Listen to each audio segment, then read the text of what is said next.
I mean, this is Lake County's own. And WINT was one of the first to interview Andrew after we thought this highly intelligent, mild-mannered young man, started when he was 15, was going to enter a contest, for C-SPAN, and it was going to be on GMO. So, Andrew, we're all thrilled. We interview Andrew and find out that, are you sure you're 15 or 16 now because of the intelligence that he has? In fact, Brian Lamb, who is the co-founder or founder of C-SPAN, said to Andrew, your documentary was so clever, listening to this. But Andrew's back because the world has been set on fire by Andrew Demeter. He had a chance meeting with Nancy Pelosi, who is the minority leader, was Speaker of the House, and he has become a national sensation. Interviews, international interviews. I think what we want to find out is when he met Nancy Pelosi, caught her off guard, and her answer was rambling. Now it's the talk of radio and TV, and Andrew is a sensation. So we have this sensation with us this morning, Andrew Demeter. Welcome, Andrew.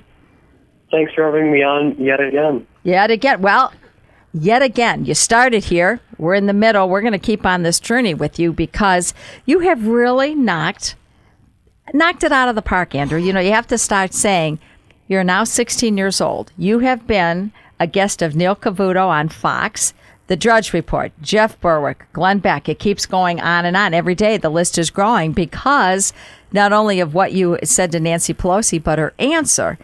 In fact, when you finished with Neil Cavuto at Fox, he ended the interview by saying, I'd like to introduce you to my daughter. Cavuto wants to fix you up. Did you really expect any of this, Andrew? When you won the C-SPAN contest, did you ever imagine that the name Andrew Demeter would be flashing all over the world? No, I didn't expect it to escalate to the point that it has, but I've been really humbled by how far the message has gotten out there. But it brings me to an interesting point because a lot of people will see the video, a lot of family, friends, and everything, and even their friends, people 2 or 3 times removed, and they'll say, oh, this is awesome, you're famous or whatever, but it's worth mentioning, this isn't about me. It's not even about Leader Pelosi, but it's about the fact, for people who haven't seen the video, essentially I asked Leader Pelosi a question about why she supports the NSA, the National Security Agency, and their ubiquitous and, in my opinion, illegal spying and data collection, and she really can't even answer that question.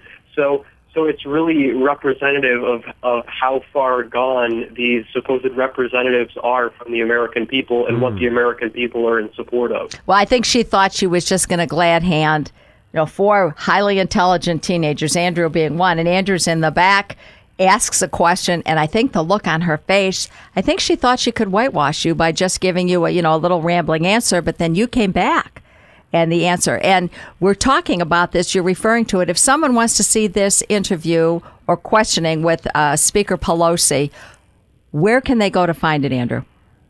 Yeah, they can go to youtube.com/teentake, TEENTAKE.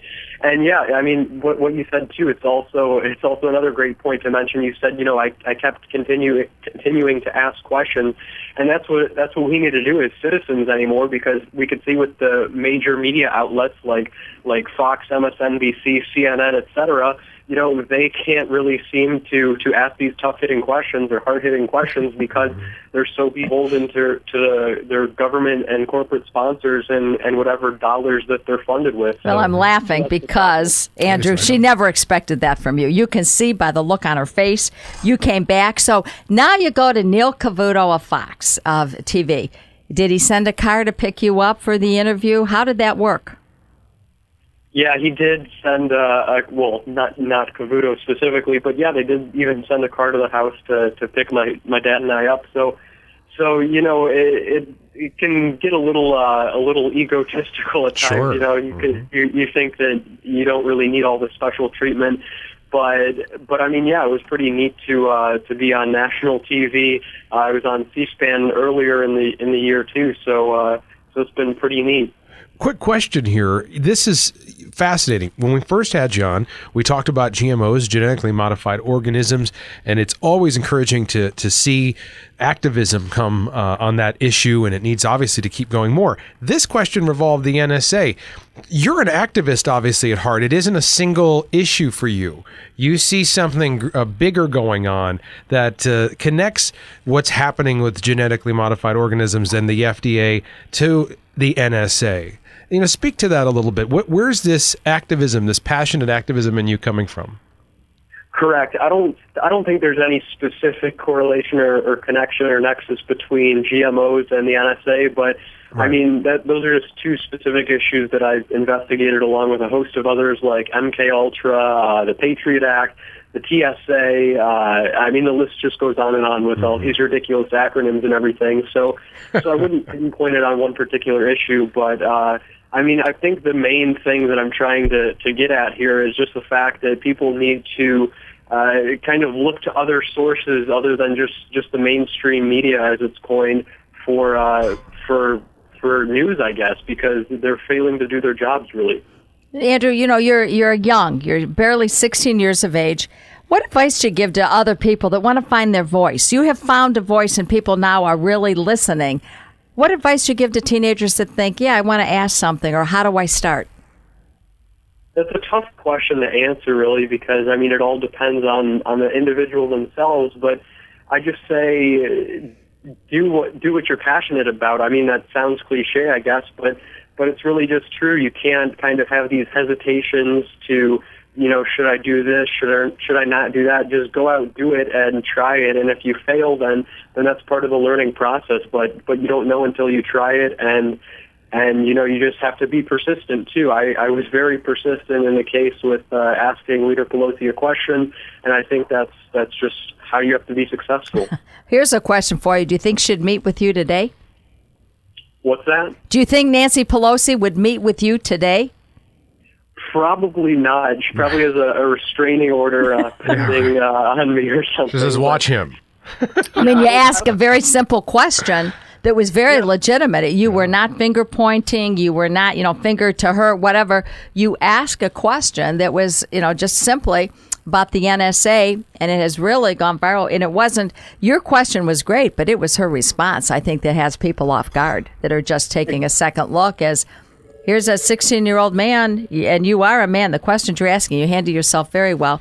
You're just asking a question. And, the question also I would ask you is, how hard is it going to be returned to be a junior in high school to sit in class and do questions when you have people calling you, Glenn Beck, Neil Kavor, they all want to do interviews with you? Is it going to be tough to go back to school? Well, I hope the transition isn't too difficult, but I don't think it's that big of a story to be worried about. But like you were mentioning earlier too, you're right. You're exactly right. I was just asking a legitimate question. I wasn't trying to make Leader Pelosi look bad or anything. I just had a concern, and I wanted to voice that to her directly.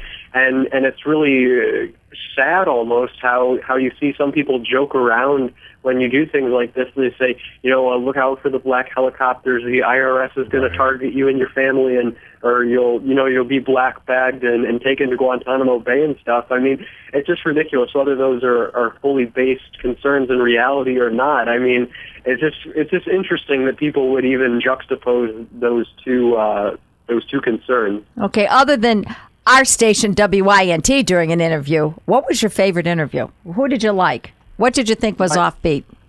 Yeah, my favorite was I did an interview with Abby Martin of RT Russia Today just 2 days ago, I think it was, and that was really fun. I've been a longtime viewer of hers for a while now. That show's called Breaking the Set, should anybody be interested. And that was just a lot of fun. It was just a quick 5-minute interview, but Abby was a lot of fun, and it was great talking to her. So if you're moving on, what has piqued your interest now? You put 150 hours at least into your C-SPAN study because, as Brian Lamb told you, it was very clever and very well done. Are you looking at anything else now that you would like to do? Well, thanks. And, I don't have any specific projects in mind at the moment, but, I'm just going to keep the door open, continue researching and everything. I've been so busy with summer homework and all these interviews and everything in the meanwhile, but hopefully once I get a little break here, I'll start producing some more videos. Well, I think if people would like to see your videos, Andrew, where can they find them? Yeah, you can find them at the same place that I mentioned earlier, youtube.com/Team Take, or you could also go to andrewdemeter.com. Demeter is Demeter, and there you can find them. It's fascinating listening and listening to you because you never lose your cool. You have the same consistency. You were not nervous. Now, you may have had butterflies in your stomach, but Neil Cavuto, he couldn't get over your composure. You're just, what you're saying comes from your heart. And I think that's a rare combination, a good heart and a good mind. You've got it all. Well, thank you. I really appreciate that. Well, I guess you enjoy the rest of the day and be a 16-year-old. And let us know where your next interview is coming from. We certainly appreciate Andrew Demeter. You're setting the world on fire and people are paying attention in your Lake County zone, which is important. We've got someone right here in Lake County that is really trying in their own way to change the world or get a message out. You're doing a good job, Andrew, and we appreciate it. Thank you. All right. Enjoy the rest of your day, Andrew, and thank you for joining WINT. Thanks for having me on again. You sure can. Can you imagine? 16-year-old comes into your 15-year-old. Mm-hmm. I can't talk to you now. I'm going on Neil Cavuto or the Drudge Report or this.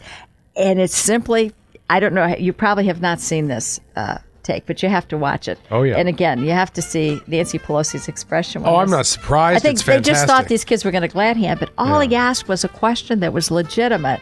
And I think if she looked back, if she could have just handled it a little differently, but everyone's watching her and saying, wow, let's praise Andrew. He did a great job. He continues to do a good job. I hope that his mind, he's to be able to cure something or to do, scientific research or photography. His heart and his passion's there.